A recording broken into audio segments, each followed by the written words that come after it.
Marcus, पृथ्वी से अलग एक ऐसी खूबसूरत दुनिया जहां के लोगों के पास जादू तो नहीं लेकिन उससे भी बढ़कर शक्तियों का खजाना था, जिसके जरिए यहाँ हर कोई मार्कस पर अपनी हुकूमत चाहता था।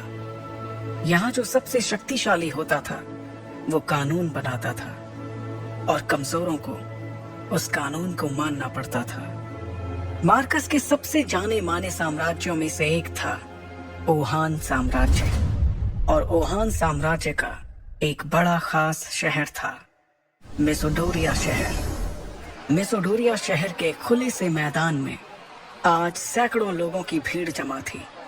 ये सभी शक्ति स्तंभ के जरिए अपनी अपनी शक्तियों के सितारों को परखना चाहते थे। इस स्तंभ पर 9 सितारे थे जिन्हें पाकर ही आप शक्तियों के अगले रैंक पर जा सकते थे। ध्रुव 3 साल पहले शक्ति स्तंभ पर 9वें सितारे को पा चुका था, लेकिन अचानक उसकी शक्तियां तीसरे सितारे पर आकर रुक गईं। और तभी से ध्रुव वापस से 9वें सितारे को पाने के लिए मेहनत कर रहा था। अपनी इसी शक्ति के सितारे को परखने के लिए ध्रुव सैकड़ों लोगों की भीड़ में खड़े होकर अपनी बारी का इंतजार कर रहा था। अपने दोनों हाथों की मुट्ठी को बंद कर ध्रुव ने खुद को भरोसा दिलाते हुए कहा, इस साल मैंने जी तोड़ मेहनत की है। इस बार मेरी शक्तियां जरूर 9वें सितारे तक फिर से पहुंचेंगी, जरूर पहुंचेंगी। आज मैं शून्य रैंक से आगे बढ़कर एकलव्य बन के रहूंगा।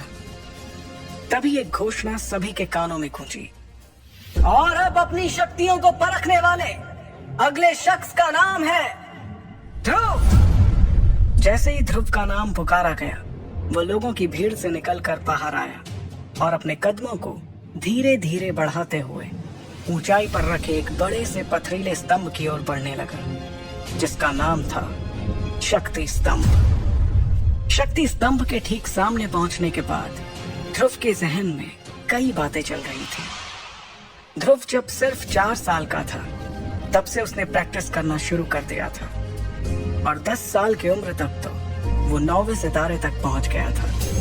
फिर 11 की उम्र में वो शून्य रैंक से एकलव्य रैंक पर आ गया था। शौर्य दल के 100 साल के इतिहास में ये पहली बार था जब एक 11 साल का बच्चा एकलव्य बन गया।